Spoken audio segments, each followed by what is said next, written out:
नमस्कार, आप देख रहे हैं ओंकार न्यूज। मैं हूं श्वेता आपके साथ। इस वक्त हमारे साथ स्टूडियो में मौजूद है एक ऐसे शख्स जो बड़कागांव विधानसभा क्षेत्र के भुरकुंडा से आते हैं और राजनीति के काफी चर्चित चेहरे हैं। इन्होंने छात्र राजनीति से अपनी यात्रा शुरू की, वर्षों तक आजसू पार्टी के लिए काम किया और समाज सेवा में अहम भूमिका निभाते हुए भी नजर आए। लेकिन हाल ही में पार्टी से इस्तीफा देकर इन्होंने सबको चौंका दिया है। तो चलिए आज हम उनसे जानने की कोशिश करते हैं कि आखिर उन्होंने ऐसा फैसला क्यों लिया, उनकी नज़र में आज की राजनीति कैसी है और आगे उनके क्या इरादे हैं। बहुत बहुत स्वागत है आपका विश्वरंजन जी हमारे चैनल पर। जैसा कि सभी लोग जानते हैं, भुरकुंडा में काफ़ी चर्चित राजनीतिक चेहरे के तौर पर आप दिखते हुए नजर आते हैं। आजकल काफ़ी चर्चा में बने हुए हैं जब से आपने पार्टी से इस्तीफा दिया है। तो मैं अपना पहला सवाल, आपकी जो राजनीति यात्रा रही है उससे शुरुआत करना चाहूँगी। छात्र राजनीति में आपकी यात्रा कैसे शुरू हुई और ऐसे कौन से मुद्दे थे जो आपको इस ओर खींच लाई और आपको लगा कि मुझे राजनीति में उतरना है? बहुत सा सिंपल सा जवाब है कि कॉलेज लाइफ में एक विद्यार्थी की मूल आवश्यकता क्या होती है। तो जब मैंने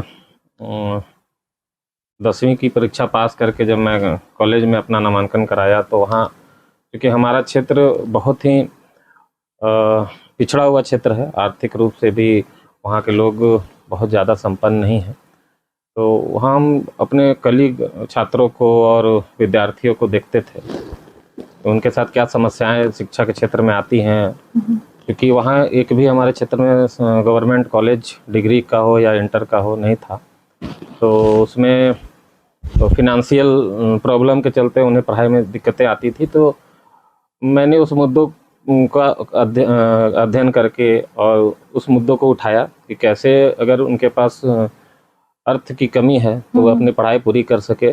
इस पर मैंने गहन अध्ययन किया और इसको लेकर कहीं आगे बढ़ा। तब से राजनीति के प्रति एक इच्छा जागृत हुई। तो जब आपने पार्टी ज्वाइन की थी जिस वक्त, तो आपके मन में बहुत कुछ उद्देश्य रहे होंगे कि अपने क्षेत्र के लोगों के लिए कुछ उद्देश्य रखा होगा। क्या उद्देश्य थे? उद्देश्य तो राजनीति का एक ही होना चाहिए, क्योंकि मेरा भी वही उद्देश्य था कि समाज को मेरे राजनीति से फ़ायदा मिले। और क्योंकि छात्र राजनीति से राजनीतिक जीवन का शुरुआत हुआ है, तो मैंने छात्रों के दुखों को और उनके मूलभूत आवश्यकताओं को समझा है। तो मूल यही उद्देश्य रहा है कि वहाँ के युवाओं को शिक्षा में, रोजगार में कैसे हम लोग समायोजित कर सकें, उसको लेकर के। अब रुख करते हैं आपकी पार्टी की ओर। आजसू पार्टी में आपने काफ़ी वर्षों तक योगदान दिया अपना, तो किस तरह से योगदान दिया सर आपने, क्या क्या किया आपने?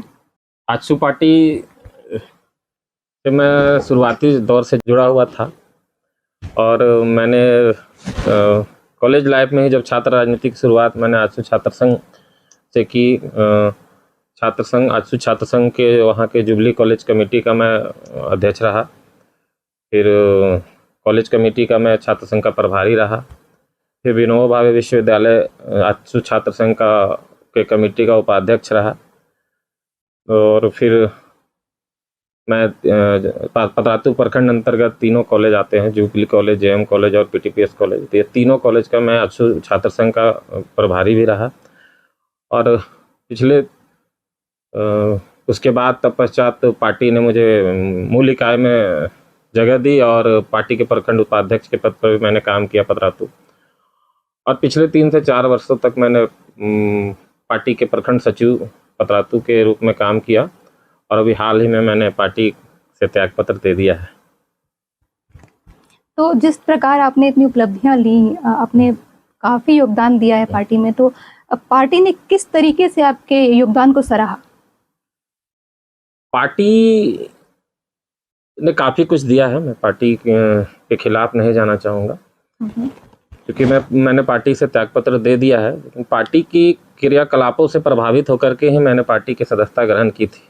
लेकिन वर्तमान समय जो है, जब हम लोग छात्र राजनीति करते थे उस समय के अभी भी बहुत सारे युवा साथी संगठन में हैं, जिसको मैं छोड़ चुका हूँ। तो मैंने सिर्फ अपने विधानसभा क्षेत्र में देखा, चूँकि मैं बड़कागांव विधानसभा क्षेत्र में रहता हूँ।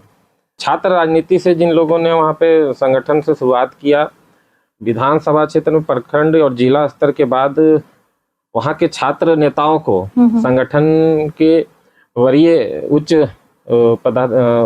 कमेटियों में जगह नहीं दी गई आज तक। तो ये भी एक बड़ा कारण है जो कि संगठन को तीव्र करने के लिए। दूसरा आपका सवाल है कि बड़कागांव में मैं किस समस्याओं को देखता हूँ। देखिए, वहाँ की राजनीति और वहाँ का सबसे बड़ा समस्या विस्थापन जो है। बड़कागांव में 3 प्रखंड आते हैं, पतरातू, बड़कागांव, केरेडारी और कुछ बचरा क्षेत्र का भी पंचायत आता है जी। पूरे, और मैं जिस क्षेत्र में रहता हूँ भुरकुंडा, एक कोयलांचल क्षेत्र है। वहाँ कोयला क्षेत्र है, वहाँ से कोयला का उत्पादन होता है, कोलफील्ड एरिया है। तो वहाँ पे जब मैं पूरे बड़कागांव विधानसभा क्षेत्र की बात करता हूँ तो विस्थापन सबसे बड़ा समस्या है, रोजगार, युवाओं को रोजगार सबसे बड़ा समस्या है।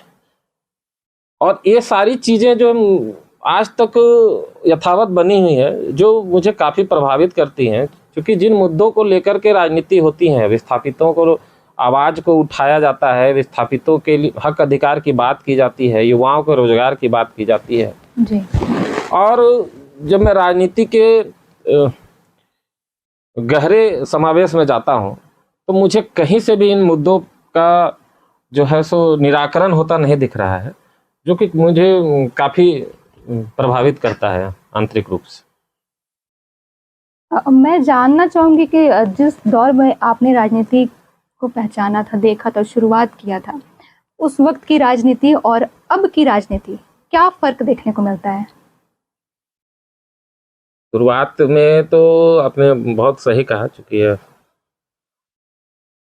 लगभग बातें सामान्य है। उस समय राजनीति का दौर और उम्र का जो तकाजा था उसके अनुसार छात्र राजनीति किसी देश के भविष्य के लिए, देश की राजनीति के लिए, राज्य की राजनीति के लिए, राजनीति के नेताओं को गढ़ने का सबसे मूल जगह छात्र राजनीति होता है, छात्र राजनीति का जगह होता है। तो जब हम लोग राजनीति करते थे उस समय छात्र राजनीति में तीव्रता थी। सभी संगठन के छात्र विंग जो हुआ करते थे वो काफी तीव्र थे।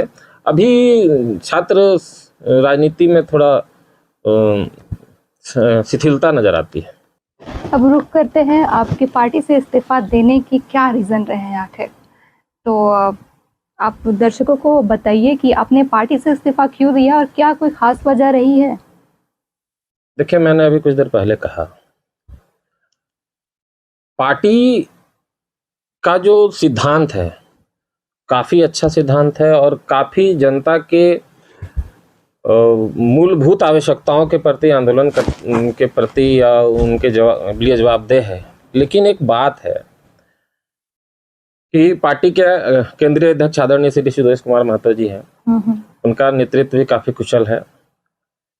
और जो चूंकि मेरा क्षेत्र बड़कागांव विधानसभा क्षेत्र का, मैंने कहा कि जो कार्यकर्ता इतने वर्षों से मेहनत कर रहे हैं और अभी कुछ महीने पहले या कुछ वर्षों पहले जो संगठन में आए, छात्र राजनीति से जो कार्यकर्ता जुड़े रहे, उनकी स्थिति को केंद्रीय कमेटी को देखने की आवश्यकता है। मैंने कहा कि बड़कागांव विधानसभा क्षेत्र से कोई भी पुराना पदाधिकारी आज भी वरीय कमेटी में नहीं है। तो या तो ये स्थानीय स्तर पे जो लीडर हैं उनकी कमी को दर्शाता है, या फिर पार्टी को जमीनी स्तर पर सर्वे करने की आवश्यकता है। जिस तरीके से आपने पार्टी से इस्तीफा दिया, इस्तीफे के बाद क्या अन्य पार्टियों के द्वारा कोई प्रतिक्रिया आई है? देखिए, ये तो स्वाभाविक चीजें हैं जी, क्योंकि जब आप किसी संगठन को छोड़ते हैं तो प्रतिक्रियाएं और तो आनी तय है।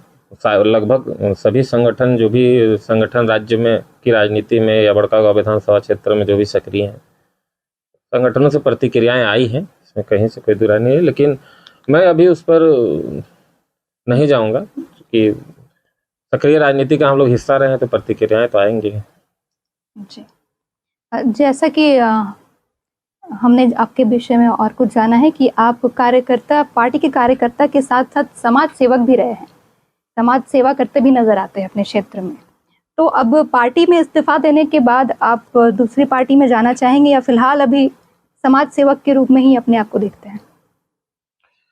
अभी तो पूरी तरह से समाज के प्रति ही कार्य करने का आगे मेरा योजना है। तो कुछ खास प्रोजेक्ट पर काम करना चाहते हैं? मैं तो आजसू पार्टी में रहकर भी मैंने कई सामाजिक कार्यों में किया भी, चाहे वो निःशुल्क कपड़ा बैंक की बात हो, निःशुल्क पुस्तक बैंक की बात हो, चाहे किसी छात्र राजनीति से अभी तक का मेरा आप उपलब्धि उठाकर देखिएगा तो हजारों विद्यार्थी हैं जो पैसे का अभाव में अगर नहीं पढ़ सकते तो मैंने उनकी किसी न किसी रूप में मदद की है और उन्होंने अपनी पढ़ाई पूरी की है। हाँ, एक बात और मैं जानना चाहूँगी विश्वरंजन जी कि जैसे कि आपने इस्तीफा दिया, पार्टी में जुड़ने के बाद आपसे कई छात्र भी आपसे जुड़े होंगे इस पार्टी के थ्रू। अब उन छात्रों का क्या? सभी मेरे साथ हैं और मेरे निर्णय के साथ हैं और उनका यही कहना है कि आप जो निर्णय लेंगे हम लोग उसमें आगे बढ़ेंगे, कहीं से कोई दिक्कत नहीं है। भविष्य की क्या योजनाएं हैं आपकी? भविष्य की योजना ही जो है सो काफी गंभीर मुद्दा है, क्योंकि जिस मुद्दों के साथ राजनीति की जाती है, मैंने पहले भी कहा कि विस्थापन का मुद्दा हो या युवाओं के रोजगार का मुद्दा हो या शिक्षा का मुद्दा हो, स्वास्थ्य का मुद्दा हो, तो इन मुद्दों पर काम करना, चाहे वो किसी राजनीतिक दल से जुड़कर काम करना पड़े या बिना राजनीतिक दल से जुड़े हुए युवाओं को साथ लेकर के चल के उनके रोजगार के लिए उन मुद्दों पर काम कर उन मुद्दों को दूर करना, यही मेरा उद्देश्य है। और भविष्य यही है कि युवाओं को रोजगार कैसे मिले, इस पर पुरजोर तरीके से आगे बढ़ेंगे। आगे भविष्य आपको और कुछ तीव्र नजर आएगा मेरा। जी, जाते जाते एक आखिरी सवाल ये करना चाहूँगी मैं कि जो युवा इस राजनीति के क्षेत्र में आना चाहते हैं उनके लिए अब क्या संदेश देना चाहेंगे? उनके लिए कुछ बहुत ज़्यादा तो मैं नहीं कह सकता हूँ, लेकिन हाँ, राजनीति अगर आना है, राजनीति अगर कुछ युवा करना चाहते हैं तो पहले तो जनता की जो मूलभूत आवश्यकताएं हैं, उनकी जो चीज़ें हैं, विस्थापितों का दर्द है, ये रोजगार है, शिक्षा है, स्वास्थ्य है, इन मुद्दों पर काम करें और थोड़ा फोटोबाजी से बचना है। जी, बहुत बहुत धन्यवाद विश्वरंजन जी, आपने अपने विचार, अपने मन की बात हमारे सामने रखी और बहुत ही खुलेपन से रखी और साथ ही साथ जो युवा राजनीति में आना चाहते हैं उनके लिए भी अपनी मन की बात को साझा किया। आप भविष्य में जिस भी पार्टी में जाएं, मैं कामना करती हूं कि आप खुले विचार से जनता की आवाज़ बने और उनके हक के लिए आवाज़ उठाएं। बहुत बहुत धन्यवाद अपना समय हमारे साथ शेयर करने के लिए। ओंकार में आज के लिए इतना ही, मिलते हैं फिर किसी और शख्स के साथ अगले दिन, तब तक के लिए नमस्कार।